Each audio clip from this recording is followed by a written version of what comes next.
Y por otro lado, el Partido Popular arrebata a la izquierda la alcaldía de Lugo gracias a la ayuda de una edil tránsfuga que se presentó en las listas del PSOE. Enfado e indignación después de que prosperase la moción de censura del Partido Popular. Los socialistas y el BNG denuncian la normalización, dicen, del transfugismo. Jacobo.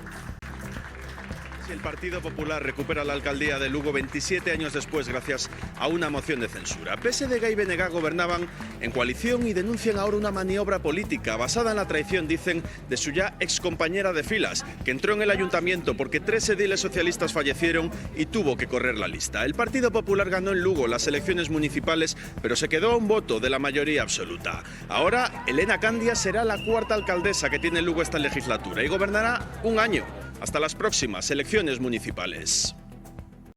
Pois acaban de rematar hai tan só uns minutos esas mobilizacións da plataforma Cidadá Transfugismo Non Democracia Sí, que protestou desde as 11 da mañá contra esa moción de censura que, como dicías, desde este mediodía deu a alcaldía ao Partido Popular co apoio da agora edil non adscrita antes do Partido Socialista, María Reigosa. Tamén se concentrou aquí un importante grupo de militantes e cargos do Partido Popular.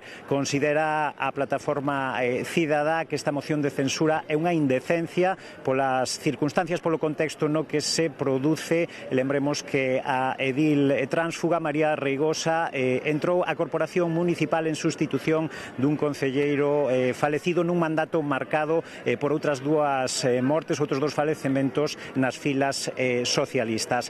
Elena Candia, a nova alcaldesa xa do PP, alzou o bastón de mando tras 27 anos de gobernos do PSOE e BNG nesta cidade encabezados polos socialistas.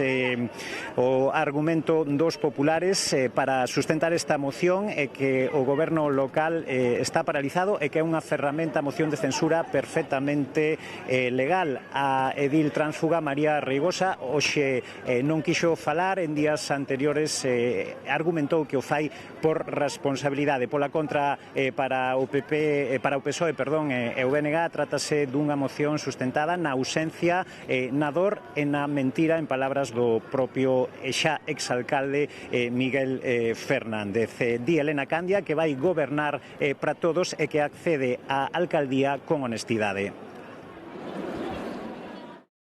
Dérome os valores e as ensinanzas dunha familia moi humilde, pero profundamente honesta. Nunca trapichei, nin trapicheo, nin trapicharei. Confírmase a felonía que moitos e moitas non nos acabamos de creer, entre eles eu. Eu non creía por inverosímil, por ilóxico, será un ano vista das eleccións, e sobre todo por injusto, porque é profundamente injusto pola imaxe que se está transmitindo da nosa cidade. Iso é o que realmente me doi, a imaxe desta cidade que non é a que se está trasladando.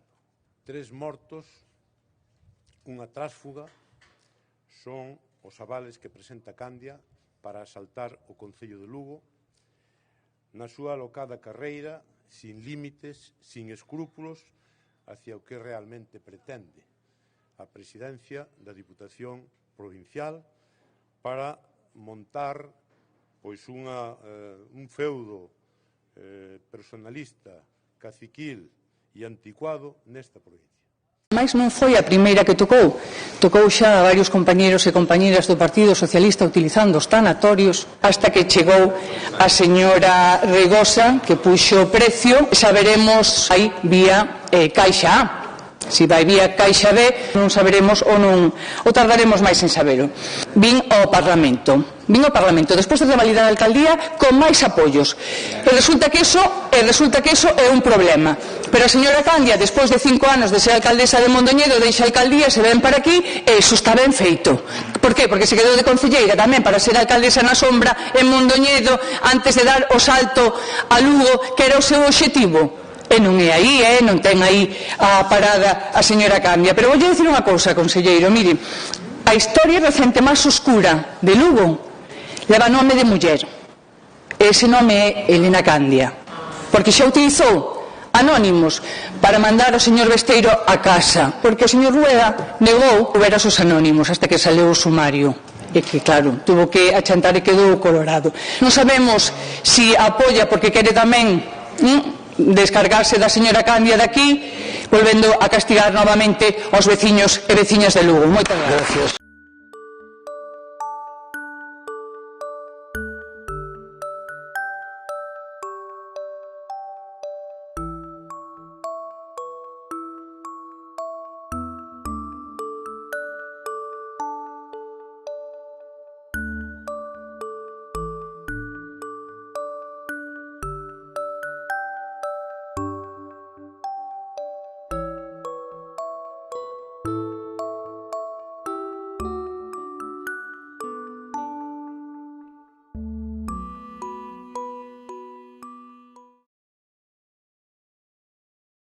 Sí, pero me importa mucho subrayar de Besteiro, un hombre decente,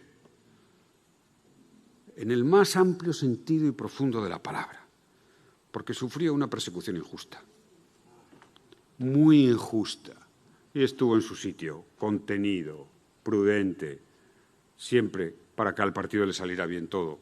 Y cuando ha vuelto, con una sonrisa, sin rencor, como debe ser un buen socialista, con talante.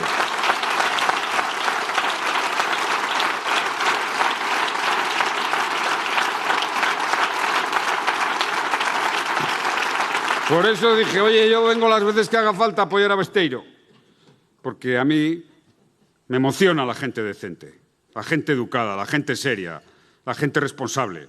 Me emociona la gente honrada. Y me hace sudar la camiseta que fueras perseguido injustamente. Pero todavía me emociona más que haya reaccionado como ha reaccionado. Sí.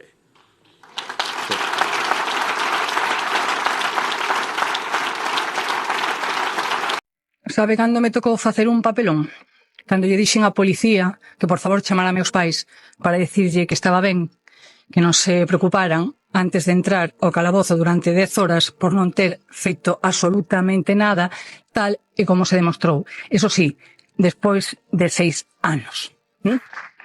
Esa é a realidade que vivimos moitos e moitas na provincia de Lugo. E esa realidade foi producida por anónimos. E un deses anónimos o levou a señora Candia. Esta é a realidade que vivimos en Lugo, Prado. Sin bolsos de la hostia de por medio. Silencio, por favor.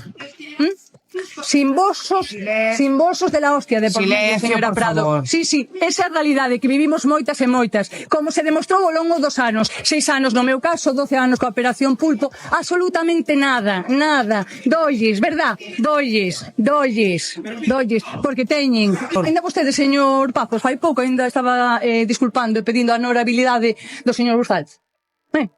Nunha comisión, non se acordan? Pois foi recientemente.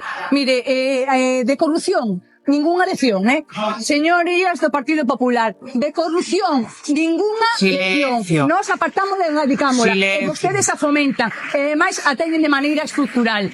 Despois de 12 anos, despois de máis de 60 tomos xudiciais, despois de inxentes recursos públicos durante eses 12 anos, cos que parece que ninguén se acorda agora, fíjese vostede como acabou todo isto.